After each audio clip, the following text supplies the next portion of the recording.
Masarap nga naman pumunta sa isang lugar na tahimik, mahangin, payapa, maayos. Alam mo yan? First time ko mag-camping kaya naman hindi ko alam kung ano mga dapat kong dalhin para gamitin. Kaya naman nagdala ako ng mga gamit sa bahay na pwede kong gamitin sa simple kong magka-camping. Hindi syempre mawawala ang upuan, ang Orocan na ice box at ang Aqua Flask na tumbler. At meron din tayong griller na pwedeng pang smoke kapag nakita tayo ng oso sa gubat. Pwede natin gawing smoke steak. Butter, garlic, rosemary, red caviar, and parsley on top. Nagdala na rin pala ako ng bangkito para naman hindi tayo magkaroon ng varicose sa ating mga paa.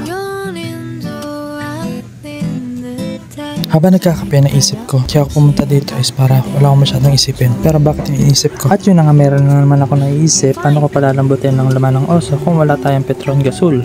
Baka naman. At syempre naman, hindi natin gagamitin ng Petron Gasol para pasabugin ng oso. Syempre, kukuha tayong kalan. At para naman sa mga gusot natin sa buhay, magdala na rin tayo ng plancha. And the all-new rice cooker para sa ating rice. Mini lababo na may drawer para may mapaghugasan tayo ng plato.